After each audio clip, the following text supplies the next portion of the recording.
첫 번째 소스의 텍스처 작업이 끝났고요. 자, 제대로 됐는지 확인 한번 하고, 그리고 트랜지션이 된 후에 소스도 텍스처를 입혀야겠죠. 마찬가지 방식으로 모션이 끝난 후에 보여지는 박스 밑에 소스를 위치시켜서 3D 레이어 체크, 알파 매트, 그리고 해당 널에 링크를 시켜주면 끝입니다. 자, 제일 상단에 보여지는 면을 찾아서 해당 레이어의 아래쪽에 두 번째 소스를 위치를 해주고, 블러, 3D 레이어 체크, 그리고 알파 매트, 해당 널 오브젝트의 페런치.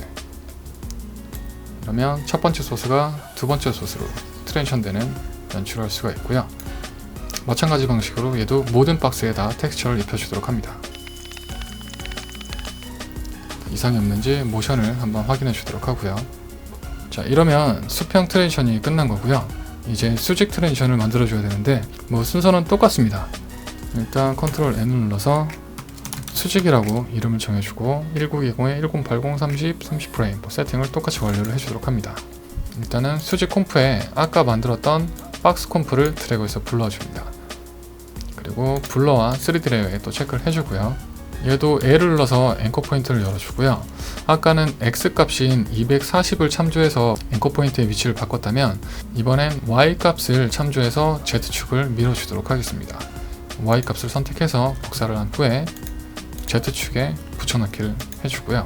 그리고 뷰를 두 개로 생성을 해서 탑뷰로 되어 있는 부분을 레프트로 바꿔서 보도록 합니다. 얘는 위아래로 천장과 바닥을 만들어 줘야겠죠. 그러면 레이어를 컨트롤 D로 하나 복제를 해주고요.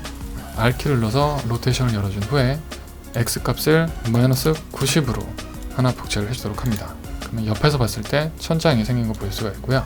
그리고 얘를 또 복제를 해서 R키로 로테이션을 열어준 후에 마이너스 90으로 되어 있는 거를 90으로 바꿔주면 바닥이 생성되게 되겠죠.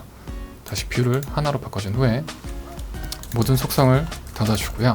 여기에 다시 우클릭해서 New 널 오브젝트를 하나 생성을 해주고요. 3D 레이어로 역시 체크를 해준 후에 모든 애들을 선택을 해서 널 오브젝트에 링크를 시켜주도록 합니다. 그리고 얘는 좌측 상단의 첫 번째가 될 거기 때문에 수직 탑 01이라고 이름을 먼저 바꿔주도록 하겠습니다. 얘도 그리드를 불러와서 상단에 위치를 시켜주고요. 그리드의 위치값에 맞춰서 첫 번째 널 오브젝트의 위치를 240, 180으로 한번 바꿔주도록 하겠습니다. 자, 근데 여기서도 자세히 보면 큐브가 그리드에서 Z축이 살짝 튀어나온 걸 볼 수가 있죠. 지금은 우리가 Y 값인 180을 참조해서 앵커 포인트를 밀었기 때문에 포지션에 Y 값을 복사를 해서 Z축에 붙여 넣어주면 됩니다. 그러면 그리드 안으로 큐브가 쏙 들어간 모습을 볼 수가 있고요. 이제부터는 아까 같은 방식으로 한 줄씩 나열을 하고 모든 줄을 다 베리에이션을 하면 됩니다. 자, 한 줄을 선택해서 컨트롤 D로 복제를 하고 레이어를 상단에 위치를 시켜준 후에 널 오브젝트의 포지션의 Z축을 720을 바꿔주고요. 같은 방식으로 첫 줄을 완성을 해주도록 합니다. 그리고 헷갈리지 않게끔 모든 애들을 선택을 해서 레이어의 색상을 변경을 해주도록 하고요. 이제 아까 수평을 만들 때처럼 한 줄을 컨트롤 D로 다 복제를 하고 널 오브젝트의 수치값을 변경을 해주면 되겠죠. 자, 이렇게 배치가 끝났으면 다시 널만 선택해서 모션을 넣어줄 건데요. 일단 널을 컨트롤로 하나씩 선택을 해주도록 하고요. 타임라인에 플러스 키를 눌러서 또다시 5프레임 단위로 늘려주고요. R키를 눌러서 로테이션을 열어준 후에 얘는 위아래로 돌릴 거니까 X 값에 타임워치를 주면 되겠죠. 그럼 먼저 첫 프레임에 키프레임 하나 주고요. 그리고 15프레임 정도로 인디케이터를 위치한 후에 플러스 90을 입력해 주도록 합니다. 그리고 다시 해당 패널만 선택을 해서 모든 키프레임을 드래그한 후에 F9으로 이시값을 넣어주고요.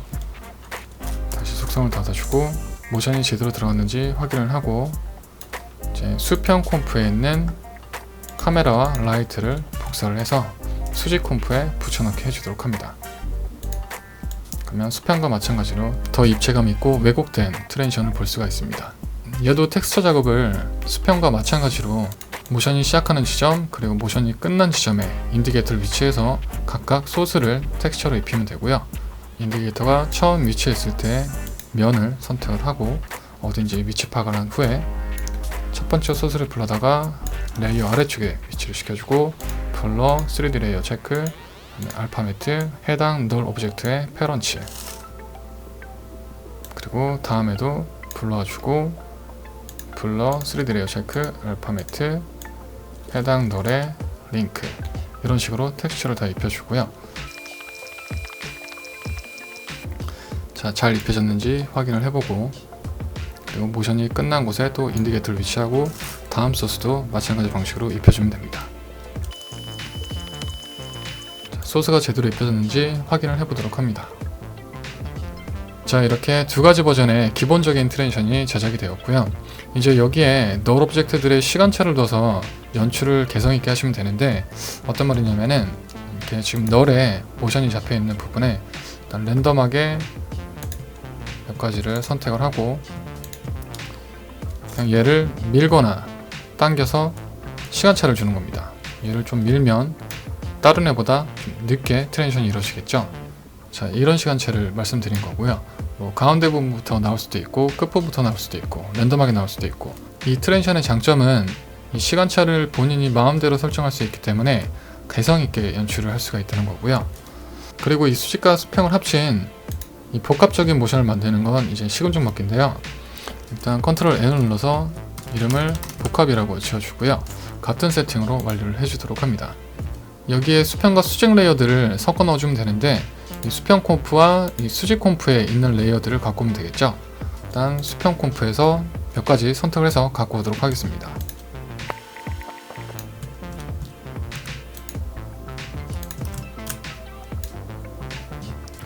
자, 이제 빈칸은 수직 큐브로 메꿔주면 되는데, 일단 탑 3, 4부터 메꿔보도록 하겠습니다. 수직 콤프로 가서, 자, 여기서부터 여기까지가 탑 3, 4 그룹인데, 얘를 복사해 올 때 주의사항이 있습니다. 얘를 선택할 때 순서인데, 얘를 아래서부터 위로 선택하면 절대 안 되고요. 얘를 위에서부터 아래로 선택을 해서 복사를 한 후에 붙여넣기를 해줘야 됩니다. 그렇지 않으면 순서가 엉망이 되어버립니다. 그래서 꼭 복사 붙여넣기를 해올 때는 위에서부터 아래로 드래그 선택해서 복사 붙여넣기 해야 된다는 거 잊지 마시고요. 같은 방식으로 빈칸도 메꿔주도록 합니다. 그리고 수평이나 수직 콤프에 있는 카메라와 라이트를 복사해서 복합 콤프에도 붙여넣기 해주시고요. 모션을 확인해 보면 이렇게 복합적인 움직임도 낼 수가 있고요. 얘도 마찬가지로 널 오브젝트만 선택해서 시간차를 주게 되면 좀 더 다양한 연출을 줄 수가 있겠죠. 그리고 얘를 샘플처럼 컷을 계속 연결을 하려면 이렇게 토탈 콤프로 하나 제작을 해서 콤프들을 나열해 주면 되는데, 간단합니다. 컨트롤 N을 눌러서 토탈이라고 콤프를 하나 생성을 해주고요. 다음에 이 수평 콤프를 첫 번째 씬이라고 하면 이 수평 콤프가 끝나는 지점에 맞춰서 수직 콤프가 시작하게끔 이렇게 위치를 맞춰주면 됩니다. 그러면 첫 번째 씬이 트랜지션이 된 후에 두 번째 씬이 트랜지션이 되는 건데, 여기서 첫 번째 씬이 끝날 때 소스와 두 번째 씬이 시작할 때 소스가 같아야 트랜지션이 자연스럽게 이루어지겠죠. 그런 방식으로 세 번째 씬도 계속 이어주면 됩니다. 그리고 씬이 끝나는 애들은 선택을 해서 컨트롤 시프트 D로 잘라내 주고요. 두 번째에도 잘라내 줍니다. 자, 이런 식으로 제작을 하면 사진 슬라이드 쇼로 활용을 할 수가 있고요. 사진을 소스로 쓸 땐 이런 방식으로 제작을 하면 되는데, 동영상을 소스로 활용할 때는 방식을 좀 달리 해야 됩니다. 우선 다시 콤프로 하나 제작을 해주고요. 수평과 수직을 둘 다 불러주도록 합니다. 자, 소스 1, 2 콤프를 둘 다 선택을 해서 열어주도록 합니다. 그리고 지금 사진으로 되어 있는 걸 동영상으로 바꿔줄 건데요. 우선 저는 제 로고 시퀀스를 불러줄 거고요. 사진은 지워주고 크기를 좀 키워주도록 하겠습니다. 얘를 복사를 해서 소스 위에도 붙여넣기를 해주고요. 자, 동영상 소스를 쓸 때 유의할 점은 싱크를 맞춰주는 건데요. 이렇게 콤프가 여러 겹으로 되어 있는 구조에서는 꼭 싱크를 절대값으로 맞춰줘야 됩니다. 그게 어떤 말이냐면은, 지금 아까 우리가 수평과 수직을 불러줬을 때 이 콤프가 시작하는 위치를 둘 다 0프레임의 위치를 꼭 해줘야 됩니다. 그리고 이 안에서 시작되고 있는 프레임들도 꼭 0프레임에서 시작이 되게끔 해야 되고요. 이 레이어가 0을 뚫고 나가거나 아니면 0보다 늦게 시작하면 싱크가 맞지가 않습니다. 이 점을 꼭 알아두시고요. 그러면 다시 토탈해서 15프레임 정도 후에 수직에서 수평으로 트랜지션이 이루어지게 하려면 아까 사진 트랜지션을 썼던 방법대로 이 수평을 밀어서 15프레임으로 주면 절대 안 되고요. 이 15프레임 부분에서 수평을 컨트롤 시프트 D로 잘라주도록 합니다. 그리고 앞에 것은 지워주고요. 밑에 수직도 이 부분은 잘라주고 뒤에 것은 지워주도록 합니다. 이렇게 싱크의 절대 시점을 꼭 맞춰서 레이어를 자르는 작업을 하셔야 되고요. 그리고 여기서 트랜지션이 이루어지게 하려면 수평 콤프에 진입해서 지금 모션이 되어 있는 키프레임을 다 15프레임부터 시작하게끔 밀어주면 됩니다. 그러면 모든 키프레임 선택을 해서 15프레임 이후에 시작하게끔 밀어주고 다시 상단 콤프로 가서 확인을 해보면 이렇게 동영상 소스에 싱크가 그대로 맞춰진 채로 트랜지션이 되는 걸 볼 수가 있습니다. 자, 동영상 소스를 쓸 때는 이런 식으로 제작을 해야 싱크를 맞출 수 있다는 거 꼭 잊지 마시고요. 오늘 강좌는 여기까지입니다. 문의사항은 언제든 댓글 달아주시고요. 다음에 또 좋은 강좌로 찾아뵙도록 하겠습니다. 시청해주셔서 정말 감사합니다.